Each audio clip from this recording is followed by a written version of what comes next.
Hello friends, welcome to my channel. आज हम लोग रेशनल नंबर के बारे में पढ़ेंगे। रेशनल नंबर क्या होता है? The number of form P by Q. P by Q form के जितने भी नंबर्स होंगे वो रेशनल नंबर होंगे। इसमें पी और क्यू जो होते हैं इंटीजर्स होते हैं आपके, और Q not equal to zero. Q की वैल्यू ज़ीरो नहीं होनी चाहिए। दैट मीन्स न्यूमरेटर हमारा पी न्यूमरेटर है और क्यू डेनोमिनेटर है। तो इस फॉर्म के जितने भी नंबर होंगे वो रेशनल नंबर होंगे अगर क्यू जीरो नहीं है तो। एक ही कंडीशन है इसमें, क्यू जीरो नहीं होना चाहिए। जैसे हमने कुछ एग्जांपल्स ले लिए हैं, पी बाई 1/2। तो यहाँ पे हम लोग देख रहे हैं जो क्यू की वैल्यू वो 2 है। दैट मीन जीरो नहीं है, क्यू की वैल्यू जीरो नहीं होनी चाहिए रेशनल नंबर के लिए।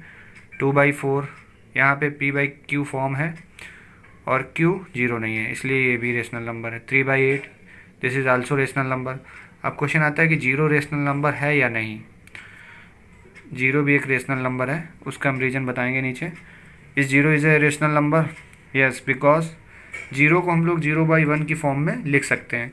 हम देख रहे हैं 0/1 की फॉर्म में लिखेंगे तो इसकी वैल्यू भी जीरो के इक्वल रहेगी, और यहाँ पर जो क्यू है वो आपका जीरो नहीं है। So this is also a rational number.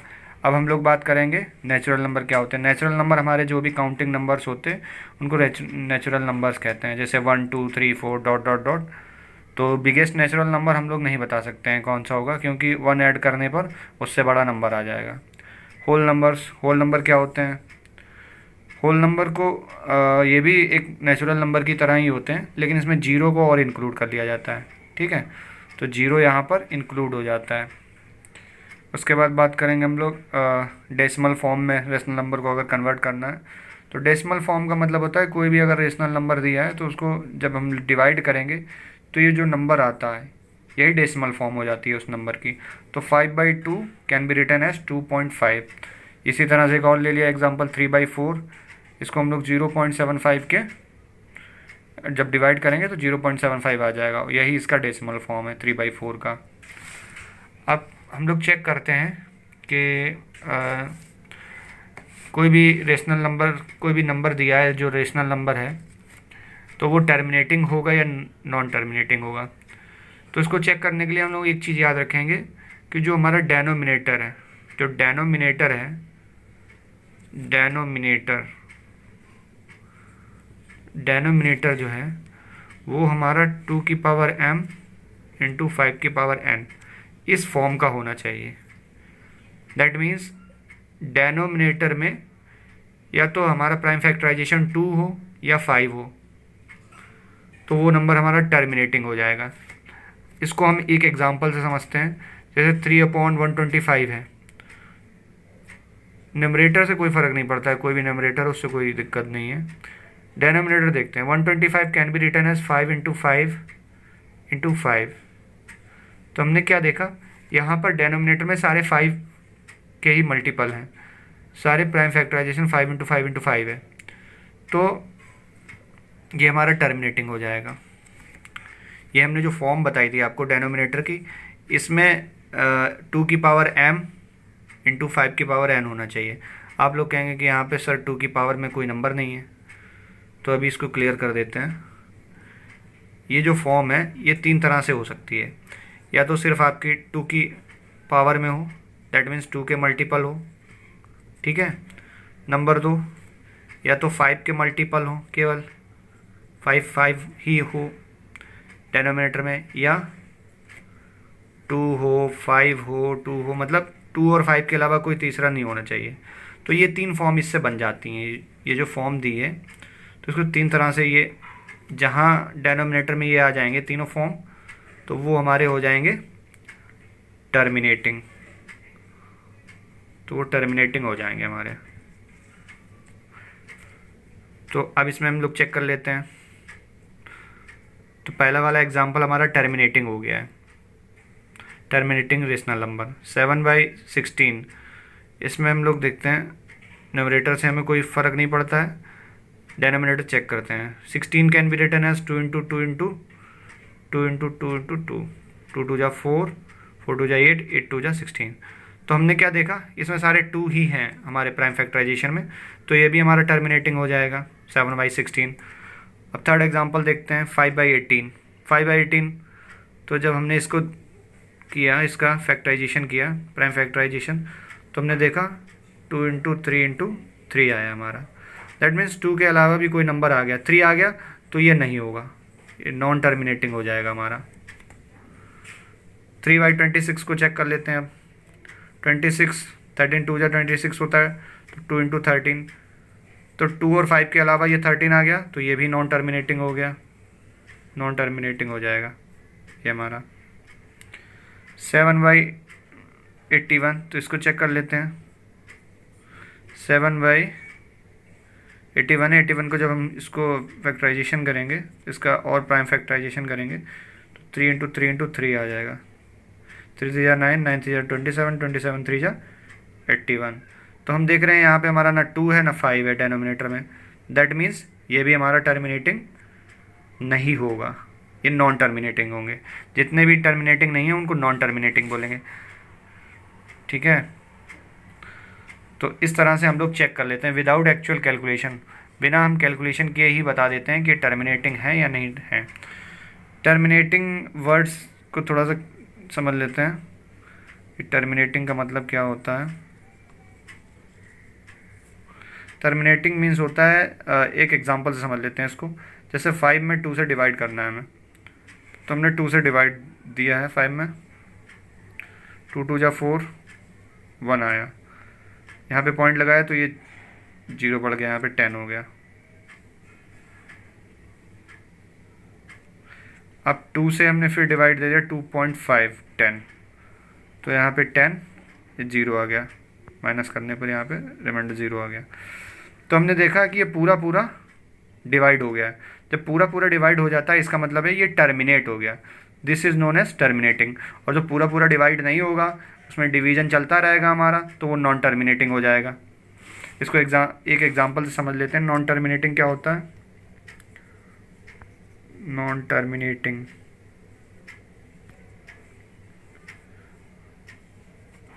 जैसे हमारा 1.1/3 है एक नंबर, तो अगर हम इसको डिवाइड दें 3 से 1 में, पॉइंट लगाया 0 बढ़ गया, 3 3 जा 9, तो हमने देखा 1 आ गया। फिर हमने 0 बढ़ाया, 3 3 जा 9, फिर हमारा 1 आ गया रिमाइंडर में 1 आ जाएगा। फिर इस तरह से कैरी आउट करके मतलब डिवीज़न चलता रहेगा, तो ये कभी स्टॉप होने वाला नहीं है। तो ये क्या हो गया, नॉन टर्मिनेटिंग। इसको हम लोग नॉन टर्मिनेटिंग बोलते हैं, मतलब डिवीज़न का भी एंड ना हो, दैट इज़ नॉन टर्मिनेटिंग। हम लोग सेकेंड क्वेश्चन ले रहे हैं। The decimal expansion of the rational number 11/2⁴ into 5⁵ will terminate after how many places of decimal. तो इस क्वेश्चन को हम लोग देखते हैं, नोट डाउन कर लेते हैं। 11/2⁴ इंटू 5⁵, तो इसमें चेक करते हैं कि कितने टर्म्स बाद डेसिमल आएगा। इसके लिए हम लोग इसको देखिए, यहाँ पे 2⁴ है, यहाँ पर 5⁵ है, तो दोनों पावर्स को हम लोग इक्वल कर लेंगे। 2⁴ इंटू 5⁵ इक्वल करने के लिए एक हमारे पास 5 कम है, तो हम 5 का मल्टीप्लाई कर लेंगे ऊपर नीचे। 55/2⁴ इंटू 5⁴ इक्वल टू 55 अब जब पावर सेम होती है, पावर सेम है और बेस हमारा अलग अलग है, तो इस केस में हो जाता है 2 इंटू 5 की होल पावर 4, दैट मीन्स 55/10⁴। तो हमारा 10⁴ क्या होता है, 10,000। तो ये 4 नंबर पहले टर्मिनेट हो जाएगा।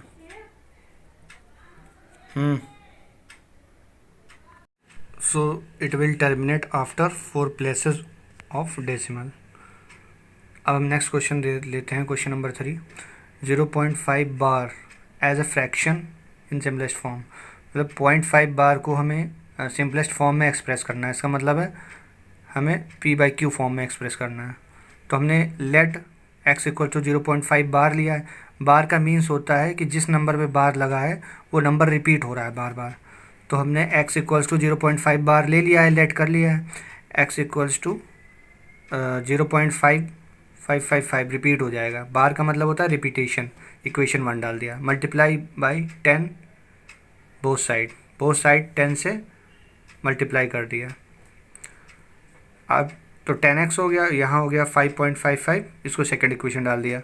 अब इक्वेशन 1 को इक्वेशन 2 से सब्ट्रैक्ट कर देना है। Subtract equation 1 by equation 2। तो हमने देखा 10x में से एक x चला जाएगा तो बचेगा 9x। इसमें से इसको माइनस कर दिया तो आ गया 5। Then x equals to 5/9। ये हमारा आंसर हो गया। ये p/q फॉर्म में हमारा रिप्रेजेंट हो गया। यही हमें करना था इस क्वेश्चन में। नेक्स्ट क्वेश्चन लेते हैं, क्वेश्चन नंबर 4। कन्वर्ट 0.251 बार इन p/q फॉर्म। या तो सिंपलेस्ट फॉर्म में बोला जाएगा या p/q फॉर्म में बोला जाएगा। दोनों क्वेश्चंस में एक ही प्रोसेस है। तो इसमें क्या करेंगे, इसमें भी हमने 0.251 बार को लेट कर लिया x इक्वल टू 0.25151। देखिए 51 पे बार लगा है तो केवल 51 और 51 ही रिपीट होगा, अदर नंबर रिपीट नहीं होगा जिस पर बार नहीं लगा है। तो इसको इक्वेशन नंबर 1 डाल दिया। अब यहाँ पे हमने 100 से मल्टीप्लाई किया बोथ साइड में। इससे पहले वाले क्वेश्चन में 10 से किया था क्योंकि वहाँ पे एक नंबर पे बार था। जितने नंबर पर बार होगा उतना ही डिजिट यहाँ चेंज हो जाएगा। अगर 3 नंबर पे बार है तो 1000 से मल्टीप्लाई दोनों में कर लेंगे, दोनों साइड में। तो यहाँ पे हमने किया है तो ये 100x इक्वल्स टू 25.151 आ गया। इसमें अगर मल्टीप्लाई करेंगे 100 से। अब हमने 2 से फर्स्ट को माइनस कर दिया है तो 99x इक्वल्स टू 24.900 आ गया। हमने यहाँ पे सब्ट्रैक्ट कर लिया है इसको। और तो देन x इक्वल्स टू 99 का है मल्टीप्लाई तो यहाँ डिवाइड हो गया। x equals to 249/990। अब 3 से ये कट रहा है तो ऊपर नीचे 3 से कट कर दिया।